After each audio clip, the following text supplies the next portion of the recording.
देखो यहाँ पर मैं बता रहा हूँ कि जो एक्सरे ट्यूब है, उस एक्सरे ट्यूब में जो एनोड और कैथोड के बीच में हम लोग बहुत ज्यादा अमाउंट ऑफ पोटेंशियल डिफरेंस हम लोग यूज करते हैं।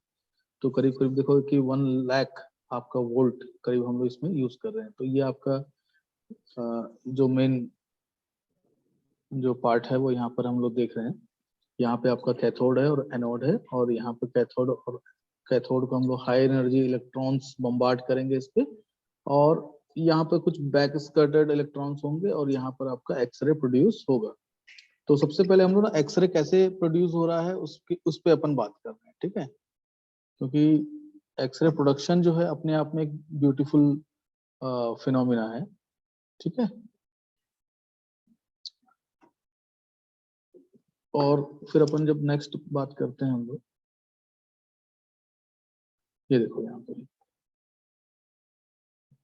तो मैं बोल रहा हूँ कि जैसे ये न्यूक्लियस है, तो ये न्यूक्लियस के जो सबसे पास में जो इलेक्ट्रॉन्स हैं, जैसे ये, तो इसको निकालना बहुत मुश्किल होता है क्योंकि इसमें बहुत ज्यादा एनर्जी लगेगी आपको।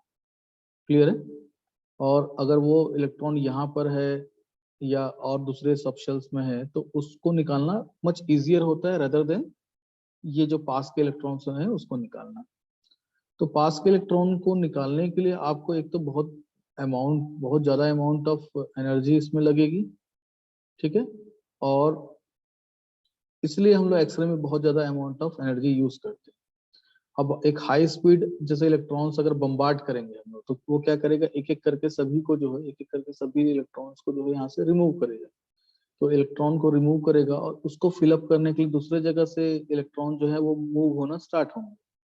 अब जब मूव होना स्टार्ट होंगे तो उसमें से रेडिएशन निकलेगा। मतलब मैं बोल रहा हूँ कि जो भी ट्रांजिशन है, उस ट्रांजिशन का मेन जो रीजन है वो ये है कि इलेक्ट्रॉन को ये एक्साइट करेगा, इलेक्ट्रॉन एक्साइट होगा और डी एक्साइट होगा, और एक्साइट और डी एक्साइट जब होगा तो उसमें से आपको एमिशन मिलेगा, ठीक है। तो एक्साइट और डी एक्साइट होने पर आपको क्या मिलेगा, एमिशन मिलेगा। तो एक्साइट और डी एक्साइट पे एमिशन मिलेगा, और या फिर यहाँ से इलेक्ट्रॉन जो ऊपर से नीचे आ रहा है उससे भी आपको कुछ ना कुछ एमिशन यहाँ पर मिलेगा। और यहाँ पर हम बात करें कि जब हाई स्पीड इलेक्ट्रॉन जब बम्बार्ड करेंगे, तो उसमें बहुत सारे इलेक्ट्रॉन यहाँ से मूव हो सकते हैं, और सबको फिल करने के लिए आपका जो है इलेक्ट्रॉन्स का एक तरीके से मूवमेंट चालू होगा। तो इस तरीके से जो स्पेक्ट्रम मिलता है उसको हम लोग बोलते हैं कैरेक्टरिस्टिक फोटोन। देखो अगर एक निकला, यहाँ से एक निकला, तो एक एक करके जो निकल रहा है उसको कैरेक्टरिस्टिक बोलते हैं। और अगर मान लो कि लगातार बहुत सारे इलेक्ट्रॉन ट्रांजिशन कर रहे हैं, तो उसको हम लोग बोलते हैं कंटिन्यूअस स्पेक्ट्रम बोलते हैं यहाँ पे, या कंटिन्यूअस फोटोन बोलते हैं यहाँ पे। तो आपका जो टारगेट हम यूज करते हैं, पिछले स्लाइड में हमने क्या किया, टारगेट की बात की है ना। तो एक मेटल पे हम लोग टारगेट करेंगे। देखो यहाँ पर एक जो एनोड है या एक कैथोड है, उस पर अपन टारगेट कर रहे हैं, इलेक्ट्रॉन को उसके ऊपर बम्बार्ड कर रहे हैं। तो बम्बार्ड करने पर जो मतलब जो टारगेट्स है वो कुछ भी हो सकते हैं, क्रोमियम हो सकता है, आयरन हो सकता है, कॉपर हो सकता है, मोलिब्डेनम हो सकता है। तो ये सभी जो टारगेट यूज करेंगे, और उसमें से जो वेवलेंथ मिलेगा वो सबका अलग अलग होगा। नॉर्मली हम लोग यहाँ पे के अल्फा यूज करते हैं। क्या यूज करते हैं हम लोग, के अल्फा। ये के अल्फा 1 और के अल्फा 2 जो लिखा है, इसमें से 1.54 कॉपर टारगेट वाला है, ये यूज करते हैं हम लोग। क्लियर है, क्लियर है कि नहीं, बताइए। Yes sir.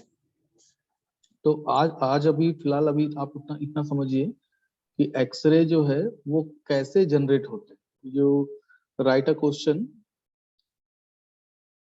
एक क्वेश्चन लिखिए कि what are X-rays, why it is named so, why it is named so. पहला क्वेश्चन हो गया। और दूसरा आप लिखिए कि what is the mechanism for obtaining X-ray spectra और एक्सरेज।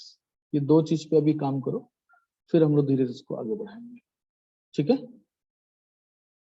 सर सेकंड क्वेश्चन है।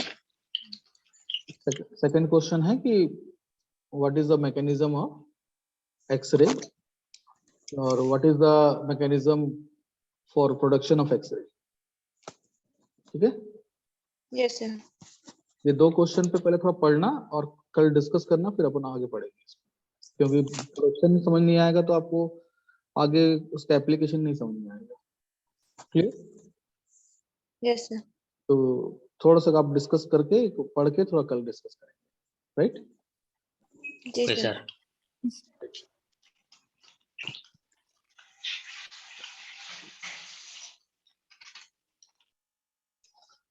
ठीक है, मैं अभी क्लास क्लोज कर रहा हूँ।